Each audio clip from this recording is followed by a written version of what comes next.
Right, so this episode we're going to make our tgo function in our turtle class. I've already commented out the 5 or 6 lines here that we're making our turtle move in the directions that we're choosing. And we now want to write this one where we can put the movements in a string. I've separated them out with spaces just to make it easier to read, and that will be dealt with by our go function. Now, before we move on to making this go function, just something I needed to show you. In Python, if you want to iterate a list, so we've got here in Python a list of colours using the square brackets red, blue and green, so that's a simple list of strings representing the 3 colours. And to print those out, you would use this simple syntax is for colour in colours, colours being of course your list, so you're picking each colour in turn and then printing it out. Now Lua doesn't have a list, it only has one structure, one data type, which is the table, so we have to kind of emulate it. So if I run this now, it will call on this one here called print colours. So let me just show you that. So what we've done in Lua is, again, we've created a table called colours, and that's why it's got the curly bracket red, blue, green. That's the equivalent of Python's list.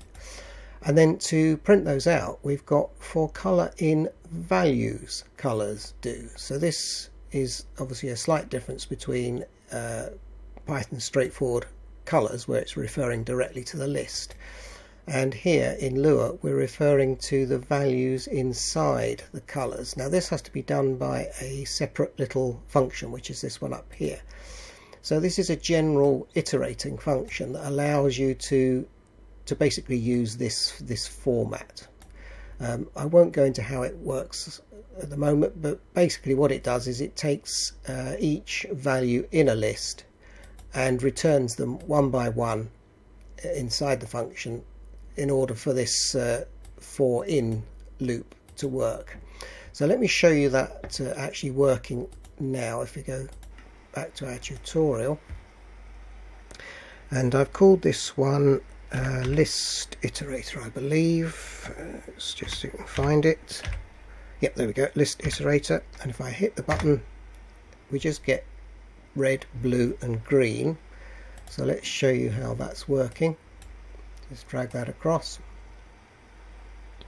So what we did in our print colours function here was to make this list of colours, red, blue and green, and then use this iterator to print out each colour in our list. And that's exactly what it's done. We've got the red, blue and green here. So if I now comment out the print colours, and instead we're now going to run print commands. This is what we're going to be using in our turtle go function. So just again, this is a little experimental one here. So in our go command we would be sending it a string of commands: up 3, left 6, right 5, forward 15. In this case, I've done that deliberately to make a double a letter that's above single digits, a double digit or more number here. And then I want it to print out this exact list as it appears. So obviously print original go and then go, which is that. Now this one's quite clever, is that it uses Lua's built-in string gsub method, which will globally substitute, which I think is what this stands for, globally substitute. I might be wrong, but anyway it does. Inside the string go, any spaces, which is here, to be substituted with an empty string. So it will strip out all the spaces here and leave you with a string that gets rid of all of those things, so that in the list that we made here, that will be converted down to a list like this, which has got all the spaces stripped out of it. So you could in fact on your calling one here have done that, but this is just to make it so that you can type in your commands a little bit more easy to read, and this one will strip out the spaces and do it. So the second line of printing out here shows you what the stripped out list looks like. We then make an empty table called command list and an empty string called command.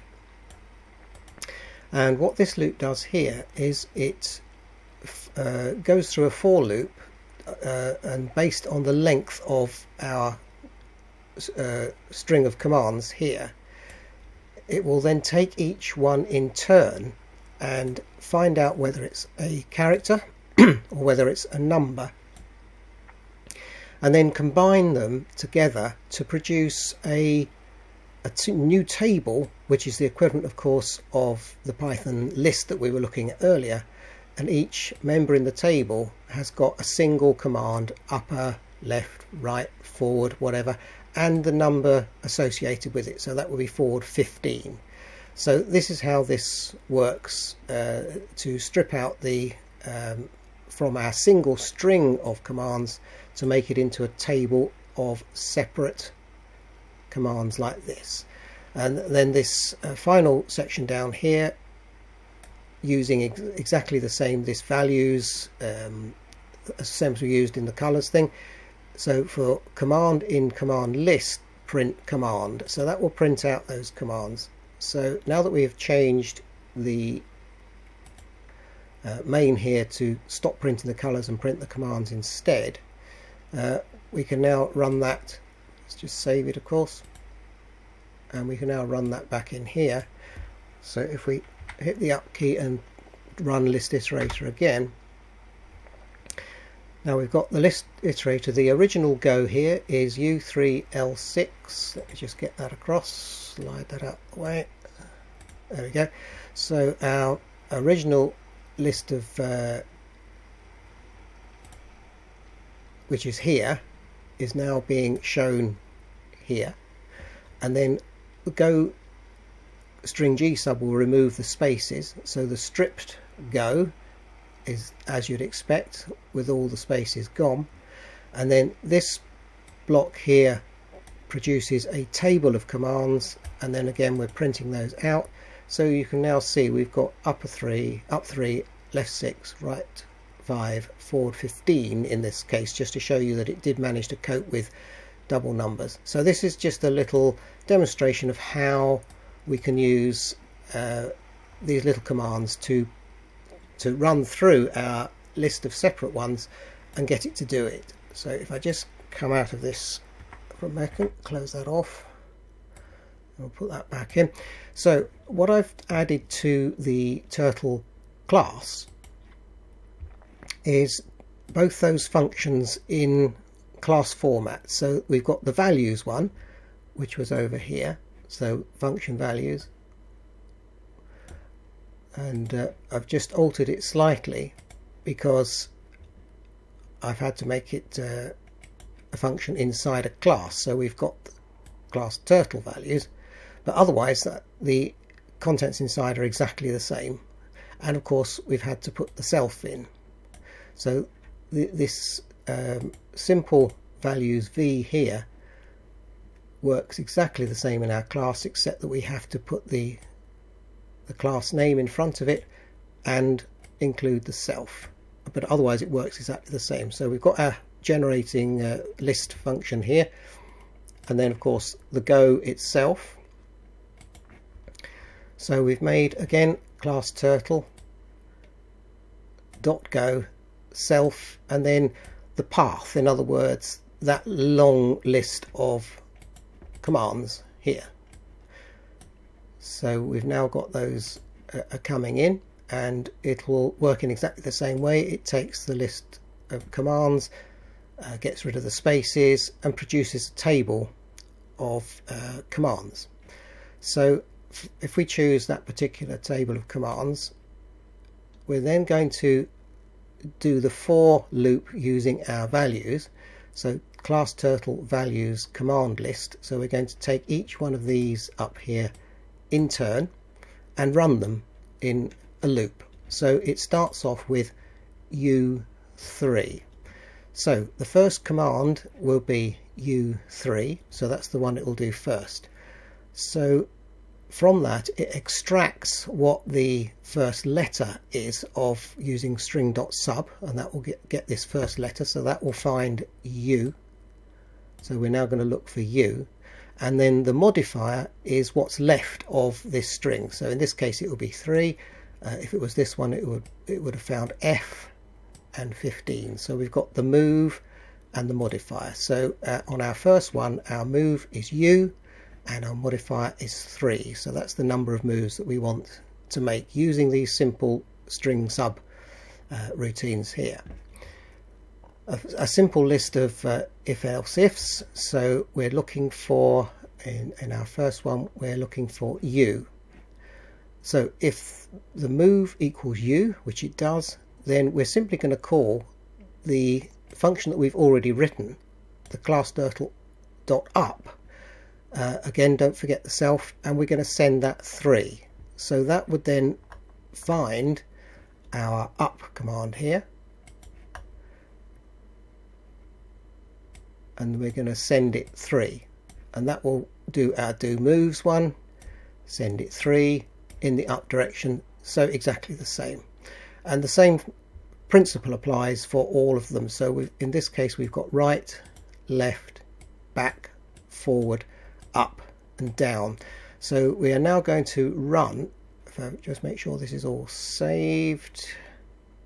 Yep, it's all okay. So we're now going to run this one here, our test moves, if I unhook that.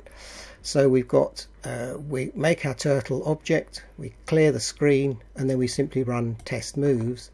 Now this time test moves is not going to do those, they've been commented out. It's going to run the go command, and hopefully it will do up 3, left 6, right 5, forward 5, back 3 and down 2. So let's give it a try and see if it works. So we're going to run again our test, our tutorial, can't remember what I called it now, toolkit tutorial, sorry. So let's get rid of that.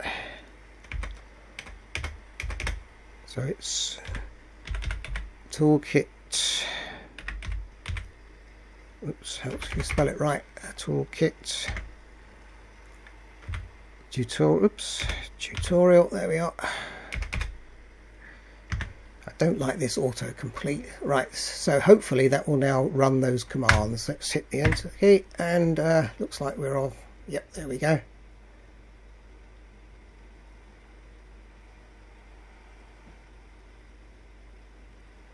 That's it. So it's done its job. Let's escape from that. So all those moves were carried out now with a single line of t:\go, and it did all that lot. Now from this, of course, you can add, for example, placing blocks, digging, whatever you wanted to do to make your go command as complex as you like.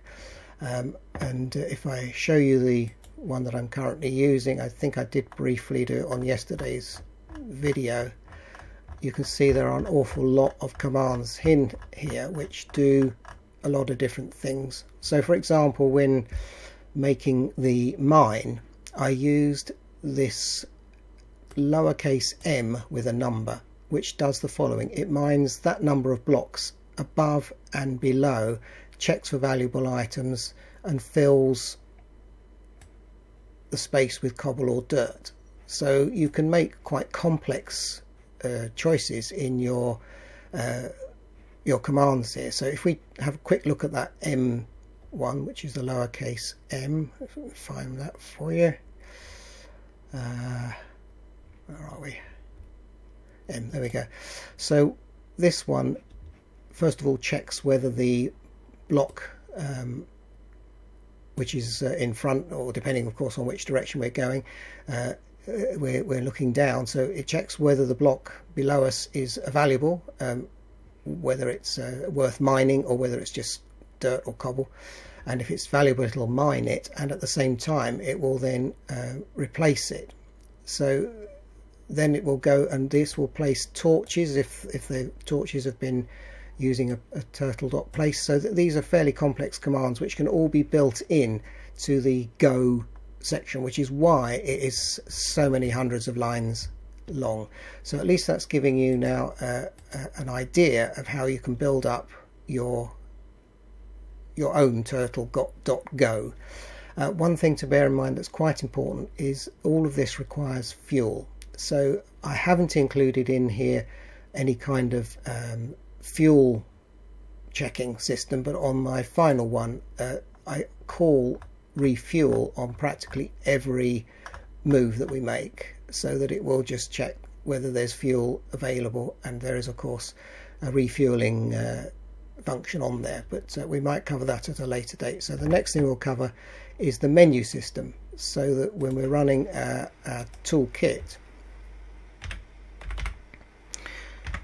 as you remember, we have this menu which allows us to choose what we want to do. So we'll introduce now a menu system into our little test bed here, just so that we can get you to that final stage. After that, I think it'll be up to you to make it as long and as complex as you wish.